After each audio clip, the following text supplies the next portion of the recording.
हाँ स्टूडेंट, ये आपकी आज समाजशास्त्र की बीए थर्ड ईयर की पेपर सेकंड की कक्षा अध्यापक सौरभ शुक्ला के द्वारा क्लास है। आज प्रकरण आपका बीए थर्ड ईयर के प्रश्न पत्र द्वितीय का पाठ्यक्रम मतलब आपका सिलेबस क्या है बीए थर्ड ईयर के सेकंड पेपर का, वो पूरा सिलेबस यहाँ पर आपको दिया गया है और सिलेबस में क्या क्या आपको पढ़ना है, किस यूनिट में आपको क्या मिलेगा, इसके विषय में चर्चा करते हैं। तो पहला आपका आप समाजशास्त्र पढ़ रहे हैं तो रिसर्च है, और रिसर्च शब्द आगे पढ़ेंगे री प्लस सर्च, पुनः खोजना अर्थात अनुसंधान करना। तो सामाजिक अनुसंधान, समाज के अनुसंधान, समाज का अनुसंधान करेंगे। आप समाजशास्त्र पढ़ रहे हैं, अगर अर्थशास्त्र पढ़ रहे होते तो आर्थिक अनुसंधान होता, राजनीति शास्त्र तो राजनीतिक अनुसंधान होता। तो यहाँ पे सामाजिक अनुसंधान की बात की गई है। पहले यूनिट में सामाजिक अनुसंधान, उसका अर्थ क्या है, सामाजिक अनुसंधान का समाजशास्त्री दृष्टिकोण से उसकी प्रकृति क्या, उसका अध्ययन क्षेत्र क्या है, किन किन क्षेत्रों में समाजशास्त्र का अध्ययन किया जाता है और उसका महत्व क्या है, क्यों सामाजिक अनुसंधान किया जाता है। तो पहली यूनिट में आपको ये पढ़ने को मिलेगा। दूसरी यूनिट आपकी जो है वो आपकी है उपकल्पना की अवधारणा एवं रचना। उपकल्पना क्या होता है, हाइपोथेसिस। हाइपोथेसिस को उपकल्पना कहते हैं, परिकल्पना कहते हैं। ठीक है, ये आपका सब्जेक्टिव पेपर होगा सेकंड, तो आपको सभी हिंदी शब्दों से भी परिचित होना चाहिए। ठीक है, तो उपकल्पना की अवधारणा क्या है, क्या कॉन्सेप्ट है और उसकी रचना क्या है, ठीक है, इसके विषय में पढ़ने को मिलेगा। तो उपकल्पना की मतलब अर्थ क्या है, विशेषताएं क्या है, उपकल्पना की प्रकार क्या है, इसमें पढ़ने को उदाहरण मिलेगा कि कितने प्रकार की उपकल्पनाएं होती हैं, उपकल्पना की रचना के आधार स्रोत क्या है, उपकल्पना की रचना के आधार स्रोत के आधार पर उपकल्पना की रचना जब की जाती है तो उसकी क्या क्या सावधानियां रखनी चाहिए और उपकल्पना का इम्पोर्टेंस क्या है, ये हाइपोथेसिस में आपको पढ़ने को मिलेगा। ठीक है, तीसरी यूनिट सामाजिक घटनाओं का वैज्ञानिक अध्ययन। जो सोशल फिनोमिना है, सामाजिक घटनाएं हैं, ठीक है, उनका साइंटिफिक स्टडी, वैज्ञानिक अध्ययन आप इसमें करेंगे सामाजिक घटनाओं की। इसमें सामाजिक घटनाओं की प्रकृति कैसी है, सामाजिक घटनाएं कैसी होती हैं, उनका वैज्ञानिक अध्ययन का मूल्यांकन करेंगे, एवोल्यूशन करेंगे। यहाँ पे वैज्ञानिक साइंटिफिक मेथड के आधार पे उनका मूल्यांकन करेंगे। चौथे यूनिट में आप वैज्ञानिक पद्धति, साइंटिफिक मेथड एवं समाज विज्ञानों में तर्क, जो सोशल साइंसेज हैं उनके क्या लॉजिक्स है, ठीक है, उनका क्या तर्क है। तो इसमें पहले आप वैज्ञानिक पद्धति पढ़ने से पहले आप विज्ञान का अर्थ क्या है उसके विषय में देखेंगे, फिर क्या उसकी विशेषताएं हैं, फिर वैज्ञानिक पद्धति का अर्थ क्या है, क्या समाजशास्त्रीय आधार पर वैज्ञानिक पद्धति की परिभाषाएं हैं, समाज विज्ञानों में तर्क का क्या प्रभाव है। ठीक है, पैरेटो महोदय जैसे मैंने बताया था आपका फर्स्ट पेपर में, ठीक है, और पीएच फर्बे, एवलिन गोल्डनर, इन लोगों ने क्या वैज्ञानिक पद्धति के आधार में विचार प्रस्तुत किए हैं, ये इस यूनिट में आपको पढ़ने को मिलेगा। पांचवी यूनिट जो है आपकी सामाजिक विज्ञानों में वस्तुनिष्ठता और व्यक्तिनिष्ठता। अब ये हिंदी में शब्द है, वस्तुनिष्ठता मतलब ऑब्जेक्टिविटी, ठीक है, ऑब्जेक्टिविटी, और ये सब्जेक्टिविटी, व्यक्तिनिष्ठता मतलब सब्जेक्टिविटी। व्यक्तिनिष्ठता में हम स्वयं समाहित होकर अध्ययन करते हैं और वस्तुनिष्ठता में उसके मूल्यों को उसके तथ्यों के आधार पर जैसे प्रयोगशाला में, लेबोरेटरी में नियंत्रित रूप से अध्ययन किया जाता है प्राकृतिक विज्ञानों, ये अंदर पढ़ने को मिलेगा हमें। ठीक है, तो इसमें वस्तुनिष्ठता का अर्थ क्या है, उसकी प्रकृति क्या है, सामाजिक अनुसंधान के क्षेत्र में वस्तुनिष्ठता की आवश्यकता क्यों है, ठीक है, और उसी प्रकार से व्यक्तिनिष्ठता का अर्थ क्या है, सामाजिक अनुसंधान के क्षेत्र में व्यक्तिनिष्ठता के क्या कारण है, क्या किस तरह से अवधारणा है, किस तरह से इसको व्यक्तिनिष्ठता को प्राप्त किया जाता है, प्राप्त करने के साधन क्या है, व्यक्तिनिष्ठता और वस्तुनिष्ठता की क्या प्रविधियां हैं, किन प्रविधियों के आधार पर सामाजिक विज्ञानों में वस्तुनिष्ठता और व्यक्तिनिष्ठता के आधार पर अध्ययन किया जाता है, ये इसमें पढ़ने को मिलेगा। ठीक है, अगला 6 यूनिट है, उसमें प्रत्यक्षवाद और प्रघटना शास्त्र। ठीक है, तो प्रत्यक्षवाद मतलब पॉजिटिविज्म थ्योरी जो अगस्ट काम्टे महोदय ने दी थी, उसके विषय में कि प्रत्यक्षवाद का अर्थ क्या है, प्रत्यक्षवाद की मूल मान्यताएं क्या है, किस आधार पर प्रत्यक्षवाद और उसका समालोचनात्मक महत्व क्या है, मूल्यांकन क्या है, ठीक है। और जो सामाजिक तत्व है, सोशल फैक्ट है, उसको जो दुर्खीम ने दिया था, दुर्खीम के आधार पे प्रत्यक्षवाद जो, ठीक है, तो पॉजिटिविज्म थ्योरी, तो क्योंकि अगस्त क्रांति की पॉजिटिविज्म थ्योरी को दुर्खीम ही आगे लेके गए थे, ठीक है, तो उनके आधार पे, सामाजिक तत्व के आधार पे जो उन्होंने सामाजिक सामूहिक प्रतिनिधानों का विज्ञान दिया, ये सब पढ़ने को मिलेगा आपको, ठीक है। तो उसी के आधार में आप यहाँ पे देखेंगे सामाजिक अनुसंधान के क्षेत्र में इसका क्या प्रयोग है। और प्रघटना शास्त्र, फिनोमिनोलॉजी, ठीक है, प्रघटना शास्त्र, इसकी परिप्रेक्ष्य में प्रघटना शास्त्र की प्रगति कैसी है, फिनोमिनोलॉजी नेचर बाई कैसी है, ठीक है, और उसका प्रघटना शास्त्र और प्रत्यक्षवाद में अंतर क्या है, डिफरेंस क्या है, ठीक है, इसको यहाँ पे पढ़ेंगे कि प्रत्यक्षवाद क्या है और प्रघटना शास्त्र क्या है, ठीक है, ये यहाँ पे देखने को मिलेगा आपको। और अनुसंधान की परिमाणात्मक पद्धतियां, जो परिमाण के आधार पे परिमाणात्मक पद्धतियां हैं, ठीक है, कुछ पद्धतियां परिमाणात्मक आधार पे होंगी, कुछ गुणात्मक आधार पे होंगी, ठीक है, वो अनुसंधान के क्षेत्र में आपको पढ़ने को मिलेंगी। तो जैसे सोशल सर्वे, सामाजिक सर्वेक्षण है, ये परिमाणात्मक पद्धतियों के अंतर्गत आएगी। फिर गुणात्मक पद्धतियां हैं, तो जैसे अवलोकन, ऑब्जर्वेशन, ठीक है, तो इसके विषय में आपको पढ़ने को मिलेगा, ठीक है। और इसमें सामाजिक सर्वेक्षण की अर्थ क्या है, प्रकृति क्या है, इसकी मान्यताएं क्या है, उसी प्रकार से अवलोकन का अर्थ क्या है, समाजशास्त्री आधार पे प्रकृति क्या उसकी, ठीक है। और तो अवलोकन में जैसे आपके देखेंगे कि अवलोकन के प्रकार क्या है, कितने प्रकार का ऑब्जर्वेशन होता है, ठीक है। अवलोकन में नियंत्रित अवलोकन, अनियंत्रित अवलोकन क्या है, सहभागी अवलोकन क्या है, अर्ध सहभागी अवलोकन क्या है, ठीक है, और इसकी प्रकृति क्या है, अवलोकन पद्धति के गुण क्या है, क्वालिटीज क्या है, डिमेरिट्स मतलब गुण, और अवगुण मतलब सीमाएं, लिमिट्स, लिमिटेशन, ये सारी चीजें इसमें देखने को मिलेंगी। अगला यूनिट जो होगा आपका वैयक्तिक अध्ययन। वैयक्तिक अध्ययन का मतलब होता है इंडिविजुअल रिसर्च, ठीक है, इंडिविजुअल, ठीक है, वैयक्तिक अध्ययन। तो वैयक्तिक अध्ययन के अंतर्गत इसकी प्रकृति कैसी है वैयक्तिक अध्ययन की, ठीक है, इसकी अवधारणाएं, मान्यताएं क्या है, ये सारी चीजें, और इसकी कार्यविधि कैसी है, कैसे वैयक्तिक अध्ययन किया जाता है, क्या क्रिया है, और आपका प्राथमिक स्रोत क्या है वैयक्तिक अध्ययन में, और द्वितीयक स्रोत क्या लिए जाते हैं, फिर वैयक्तिक अध्ययन क्षेत्र का मतलब महत्व क्या है, अनुसंधान के क्षेत्र में क्यों इसका प्रयोग किया जाता है, ठीक है, इसके विषय में यहाँ पढ़ने को मिलेगा।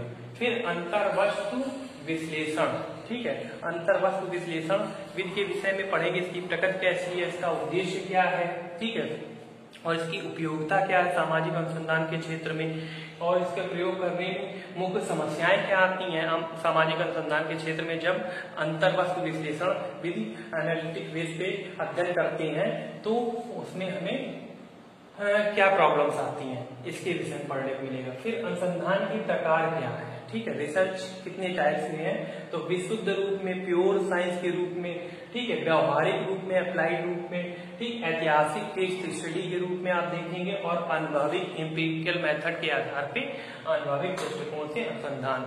तो ये इसके अनुसंधान टाइप्स हैं जो आपके टॉपिक्स में मतलब आपके सेकंड पेपर में दिए गए हैं। तो इतने टाइप से आप अनुसंधान कार्य को देखेंगे और पढ़ेंगे, ठीक है। उसके बाद आपका अगला यूनिट आएगा जो वर्णनात्मक विधि है, जो वर्णन के आधार पर व्याख्यात्मक विधि आ जाएगी, उसके बाद व्याख्या और अन्वेषणात्मक, इसे ह्यूरिस्टिक विधि कहते हैं, ठीक है।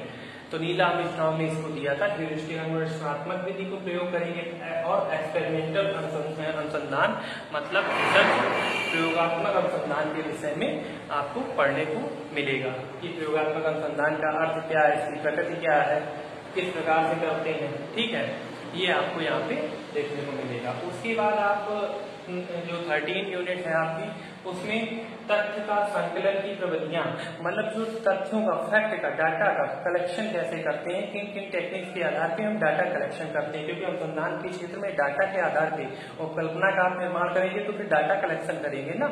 उसके बाद तो उसमें जैसे निर्देशन प्रविधि है, ठीक है, डायरेक्शन मेथड है, तो उसके आधार पे हम डाटा कलेक्शन करेंगे, वो यहाँ देखने को मिलेगा।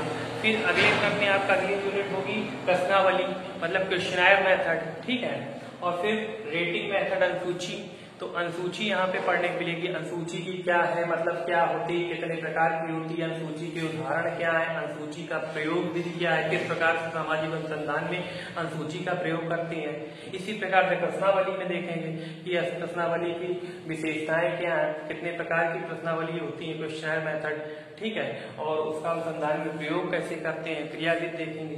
तो वो यहाँ पे आपको पढ़ने को मिलेगा, ठीक है। उसके बाद आपका आएगा जो इंटरव्यू मेथड के आधार पे साक्षात्कार निर्देशिका के आधार पे, साक्षात्कार निर्देशिका इस यूनिट में पढ़ेंगे। तो इसमें साक्षात्कार का अर्थ क्या है, इंटरव्यू मेथड का, उसकी विशेषताएं क्या है, क्वालिटीज क्या है, साक्षात्कार के उद्देश्य क्या है, क्या एम्स है, ठीक है। साक्षात्कार के कितने टाइप्स का होता है इंटरव्यू, इंडिविजुअल भी होता है, सामूहिक मतलब व्यक्तिगत साक्षात्कार भी होता है, डायरेक्ट मैन टू मैन, और प्लस सामूहिक ग्रुप में भी होता है, समूह में, समूह के द्वारा समूह के लिए साक्षात्कार, सब तरह से साक्षात्कार यहाँ पे आपको देखने को मिलेगा, ठीक है।